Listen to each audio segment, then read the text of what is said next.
Cultivar plantas é algo prazeroso. A beleza delas tem a capacidade de alegrar até os nossos dias mais estressantes. No entanto, ter um jardim dentro de casa ou apartamento nem sempre é uma tarefa fácil. Nem todas as plantas se adaptam a ambientes fechados ou com pouca incidência de luz solar. Por isso o canal Vamos Falar das Flores separou 5 plantas ideais para o seu apartamento.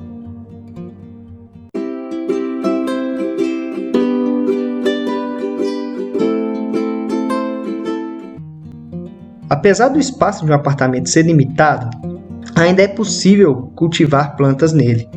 O que precisamos para isso é escolher quais são as espécies mais adequadas a esse ambiente, dando preferência àquelas que podem ser cultivadas em vasos pequenos e aproveitando para agregar beleza à decoração do nosso apartamento e o prazer de cultivar essas maravilhas. Levando isso em consideração, a primeira planta que nós vamos indicar é a begônia. A begônia é uma planta de fácil cultivo e está entre as flores mais comuns do jardim das casas. Existem diversas espécies diferentes de begônia e essa planta se destaca pela beleza das suas flores e folhas. As begônias são um tipo de flor tropical que se desenvolve melhor quando não estão diretamente expostas ao sol ou chuva e em temperatura por volta de 20 a 28 graus. Ela floresce na maior parte do ano e por isso é muito indicada para decoração de apartamentos. Existem mais de 1.400 tipos de begônias catalogadas. As mais conhecidas são aquelas que florescem em formato de buquê, mas você pode encontrar flores de begônias de várias cores, por exemplo, vermelha, rosa, amarela, branca, mesclada, entre outras. Para escolher o local adequado de plantio, você precisa levar em consideração o que eu já disse antes, que as begônias preferem climas quentes, tropicais e luz indireta. Para o preparo da terra para o plantio, o indicado é um solo enriquecido com matéria orgânica. Após o plantio, o recomendado é regar a begônia com frequência até ela se estabilizar. Depois que ela se estabilizar, o recomendado é dar mais tempo entre as regas, especialmente no inverno, deixando o solo meio seco. Quando for fazer as regas, o ideal é molhar apenas o solo, sem molhar as plantas. E para garantir que a begônia permaneça mais saudável, mais bonita, a dica é regá-las a cada 4 dias. E sempre lembrar de regar as raízes da planta, deixando o solo úmido, mas nunca encharcado, e não molhar as folhas e as folhagens, para que a planta permaneça bonita e saudável. Nos dias de calor mais intenso, a espécie precisa de mais água, então é bom ficar atento a isso. Quem deseja cultivar begônias deve preparar o solo de maneira que uma parte dele seja composta por areia e terra e outra contenha humus ou esterco. Essa é uma boa maneira de viabilizar as condições adequadas para o desenvolvimento da begônia. A segunda planta que nós vamos indicar é a bromélia. A bromélia é uma planta típica de região tropical e apresenta uma grande quantidade de espécies. A sua característica mais marcante é o agrupamento de suas folhas em forma de uma roseta. Isso deixa seu visual lindo e exótico. A bromélia é bastante utilizada para a ornamentação de jardins e canteiros, mas também pode ser cultivada em vasos para a decoração de ambientes internos, por exemplo. Além disso, é uma planta muito fácil de cuidar, características que fazem da bromélia uma excelente opção para apartamento. Apesar de existirem diferentes tipos de bromélias, seus cuidados são bastante semelhantes. É necessário regar com frequência, molhando a parte central da planta e borrifando a água em suas folhas nos dias mais quentes. Em relação à necessidade de luz solar, quanto mais escuras forem suas folhas, maior a necessidade de luz. Em geral, a maioria das espécies de bromélia aprecia claridade. Algumas podem ser cultivadas em sol pleno e outras preferem áreas de sombra. Para cultivá-las em vasos, prefiro os vasos ou de barro ou cerâmica, porque esses recipientes garantem maior estabilidade para a planta e mantêm o substrato sempre fresco. Por falar em substrato, as bromélias apreciam um substrato leve e menos compactado. Por isso, é indicado adicionar à mistura do solo materiais como cascas de pinos e fibra de coco. As bromélias são plantas que apreciam o calor e a umidade. Então, prefiro cultivá-las em ambientes ventilados, com a temperatura variando entre 15 e 25 graus. As bromélias florescem apenas uma vez, quando atingem o estado adulto. Depois emitem brotos em suas laterais para as novas plantas.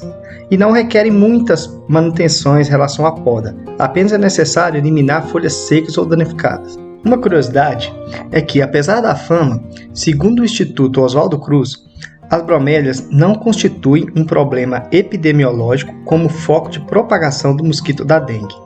Diversos botânicos afirmam que o líquido que as bromélias retêm não são ambientes favoráveis para o Aedes aegypti, já que o que fica no tanque formado pelas folhas é um suco biológico que não é um ambiente adequado para a reprodução do inseto.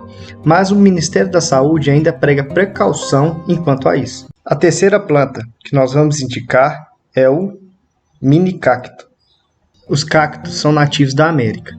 Existem em vários formatos e são adaptados a ambientes quentes e áridos. Uma curiosidade é que os espinhos são as folhas que no processo de adaptação diminuíram e passaram a ter 3 funções: realizar a respiração da planta, evitar a perda de água e proteger contra os predadores. Os minicactos têm sido uma das plantas mais buscadas pelas pessoas que precisam de uma espécie que se adapta bem a ambientes fechados e que é fácil de cuidar. Além disso, essas plantas são lindas para a decoração de interiores. Os minicactos não podem ser regados com muita frequência. O recomendado é uma colher de sopa de água uma vez por semana durante o verão e no inverno reduzir a frequência para uma vez por mês. Os vasos dos minicactos não devem ser balançados, porque é uma planta sensível ao movimento e isso pode afetar suas raízes. Os cactos gostam de lugares ensolarados, apenas a claridade intensa não é suficiente. Por isso, o recomendado é 2 a 3 dias em um local com incidência de sol direto por semana. Os tamanhos do minicacto correspondem aos tamanhos dos vasos em que eles estão plantados.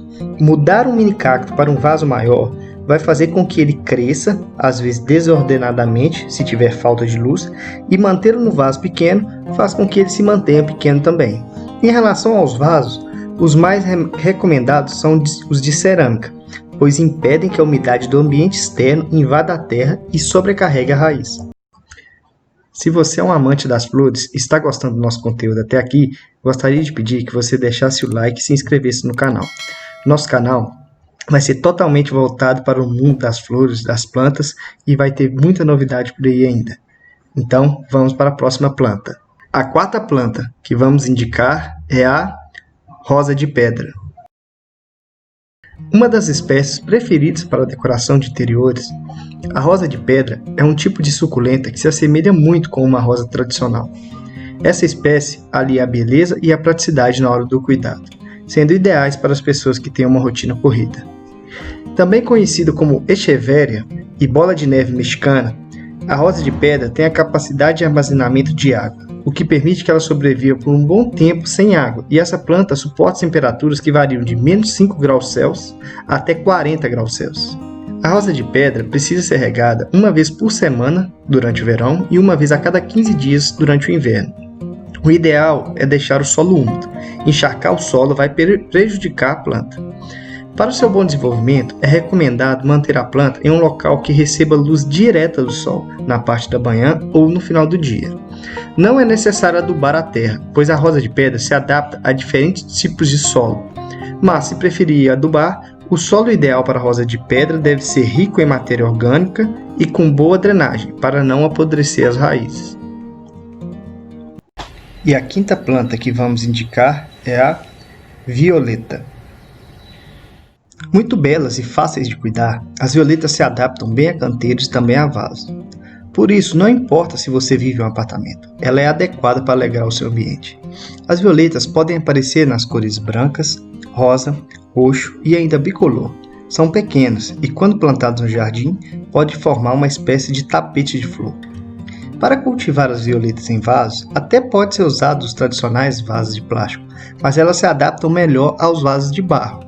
Isso porque esses vasos absorvem o excesso de umidade da terra e isso ajuda a manter a planta mais saudável. As violetas gostam de luz, por isso elas não devem ficar em ambientes escuros.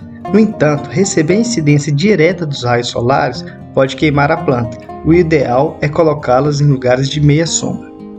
Essas flores gostam de temperaturas mais amenas, nem muito altas nem muito baixas. Se você vive em regiões mais quentes, talvez precise plantá-las na sombra e regá-las com mais frequência.